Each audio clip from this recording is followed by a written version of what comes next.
بسم اللہ الرحمن الرحیم الحمد للہ الذی ہدانا لہذا وما كنا لنهتدی لولا ان هدانا اللہ لقد جاءت رسل ربنا بالحق الصلاة والسلام على رسول المسدد والمصطفى الأمجد والمحمود الأحمد بالقاسم محمد اللهم صل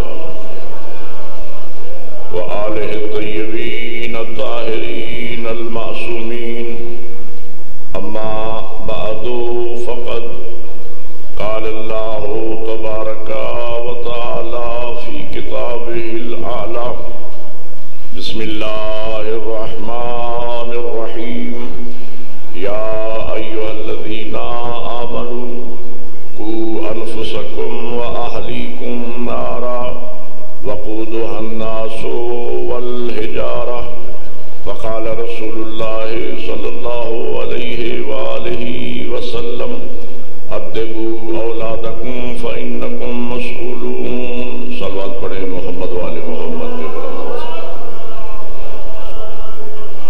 برادران ایمانی موالیان حیدر کرار و عاشقان حسین بن علی میں نے حضرت کے سامنے پیغمبر گرامی اسلام کی معروف حدیث کی تلاوت کا شرف حاصل کیا ہے۔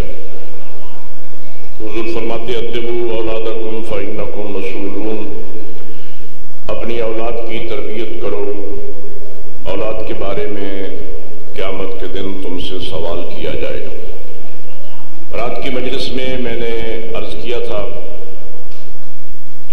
کہ اللہ معصوم گناہوں سے پاک بے عیب اولاد ہر کسی کو عطا فرماتا ہے، اور اللہ نے ہدایت کا ایک ایسا جامع نظام وضع فرما دیا ہے کہ اگر ہم اس نظام ہدایت کے سائے میں اپنی اور اپنے بچوں کی تربیت کریں تو جو ہماری گودیوں میں بے عیب آئے ہیں تو ہم گناہوں سے پاک ہی جوان کر کے انہیں معاشرے کو پلٹا سکتے ہیں۔ لیکن المیہ یہ ہے کہ نہ ہم قرآن سمجھ کے پڑھتے ہیں، نہ ہم قول معصوم سے متمسک ہیں، نہ ہم سیرت اہل بیت کا مطالعہ کرتے ہیں، نہ علم و علماء کی دنیا سے قوم متمسک ہے۔ اللہ ہمیں بے عیب اولاد عطا فرماتا ہے اور ہم انہیں گناہگار بنا کے جوان کر کے معاشرے کو پلٹاتے ہیں۔ بچوں کو جھوٹ ہم سکھاتے ہیں، غیبت ہم سکھاتے ہیں، گناہ ہم سکھاتے ہیں، حسد کرنا ہم سکھاتے ہیں۔ اللہ ہمیں بے عیب دیتا ہے، ہم گناہگار بنا کے معاشرے کو پلٹاتے ہیں۔ اب جتنے احباب بیٹھے ہیں آپ توجہ فرما رہے ہیں، میں کہتا ہوں کہ اللہ کی اس کائنات میں واحد خاندان ہے، خاندان نبوت، خاندان اہل بیت، کہ جن کی خصوصیت یہ ہے کہ جن کی گودیوں میں اللہ نے جتنے بھی معصوم بچے بھیجے انہوں نے ان بچوں کی نظام ہدایت کے سائے میں ایسی تربیت کی کہ انہیں جوان کر کے معاشرے کو معصوم ہی پلٹایا۔ اب میں مثال عرض کروں گا تو چھوٹے بچے بھی سمجھ جائیں گے۔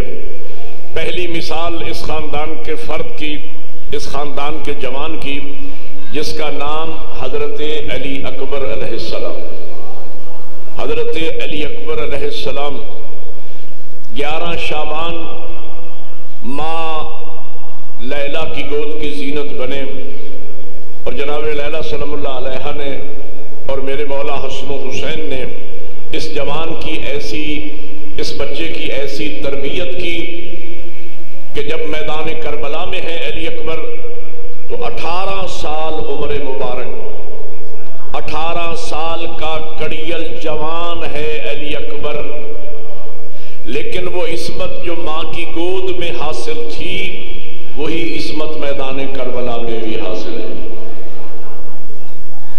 اور جناب علی اکبر نہ نبی ہے نہ امام ہے، لیکن ملکہ عصمت حاصل ہے۔ اور ان کے ملکہ عصمت حاصل ہونے کی دلیل کیا ہے؟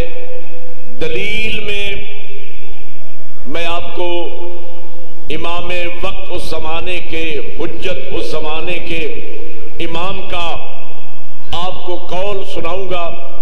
ایک بات یاد رکھنا، امام ہوتا ہے نمائندہ مشیت۔ کیا مطلب؟ یعنی جب امام گفتگو کرتا ہے تو زبان تو امام کی ہوتی ہے، ارادہ مشیت کا ہوتا ہے، اس لیے کہ امام نمائندہ مشیت ہے۔ جب علی اکبر میدان کربلا میں ہیں، گناہوں سے پاک ہیں، دلیل یہ ہے کہ نمائندہ مشیت میرے مولا حسین فرما رہے ہیں، لوگوں گواہ رہنا، اب میں وہ جوان میدان میں بھیج رہا ہوں کہ جو شکل میں، صورت میں، سیرت میں، کردار میں، ظاہر میں اور باطن میں میرے نانا کی مکمل شبیہ حیدری آئے، مکمل شبیہ ہے۔ یہ ان کی عصمت کی دلیل ہے کہ جو ختم الرسل اللہ کے محبوب کی شبیہ ہے تو ظاہر ہے کہ ان کو عصمت حاصل ہے۔ دوسری مثال، حضرت سرکار ابو الفضل العباس علیہ السلام،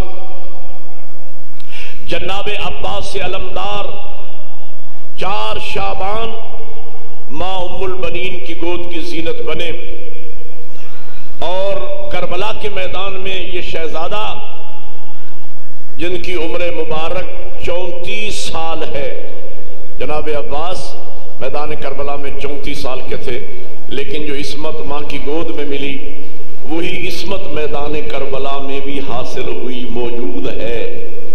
گناہوں سے پاک ہیں، ہر عیب سے پاک ہیں، ہر صاحب و نسیان سے پاک ہیں، اور ان کی ملکہ عصمت حاصل ہونے کی دلیل یہ ہے کہ نمائندہ مشیت میرے مولا علی فرماتے ہیں اپنے شہزادے کے بارے میں کہ یہ میرا شہزادہ عباس قمر بنی ہاشم ہے۔ قمر بنی ہاشم آپ نے لقب سن رکھا ہے، مولا عباس کا لقب ہے قمر بنی ہاشم۔ آپ نے کبھی تصور فرمایا، سوچا کہ ان 3 لفظوں کا معنی کیا ہے؟ قمر بنی ہاشم کا معنی ہے ہاشمیوں کا چاند، ہاشمیوں کا چاند۔ یہ اتنی بڑی فضیلت ہے، ملکہ عصمت حاصل ہونے کی دلیل ہے۔ ذرا آپ سوچو کہ آپ کے اور میرے مولا عباس کن ہاشمیوں کے چاند ہیں۔ دیکھو، اگر کسی خاندان میں سارے لوگ MA LLB ہوں، PhD ہوں، ایسے خاندان میں میٹرک پاس کو لوگ جاہل سمجھتے، اور اگر کوئی ایسا خاندان ہو جس خاندان میں گھر کے سارے افراد ان پڑھ ہوں، ایسے خاندان میں پرائمری پاس کو بھی لوگ عالم سمجھتے۔ تو سوچو جناب عباس علمدار کس خاندان کا چاند ہے، جس خاندان میں عبد المطلب جیسا مواحد بھی ہے، عبداللہ جیسا امین رسالت بھی ہے، جس خاندان میں محمد جیسا مصطفیٰ بھی ہے، علی جیسا مرتضیٰ بھی ہے، حسن جیسا مجتبیٰ بھی ہے، حسین جیسا سید الشہداء بھی ہے، جس خاندان میں علی جیسا زین العابدین بھی ہے، محمد جیسا باقر بھی ہے، جعفر جیسا صادق بھی ہے، موسیٰ جیسا کاظم بھی ہے، علی جیسا رضا بھی ہے، محمد جیسا تقی بھی ہے، علی جیسا نقی بھی ہے، حسن جیسا عسکری بھی ہے، محمد جیسا مہدی بھی ہے۔ ایسے خاندان میں پیدا ہو کر ان سارے ہاشمیوں کا چاند کہلانا کیا مقام و مرتبہ ہے میرے مولا سرکار وفا کا۔ اگلی مثال، اللہ نے آپ کے اور میرے مولا امیر المومنین کو اور جناب سیدہ کو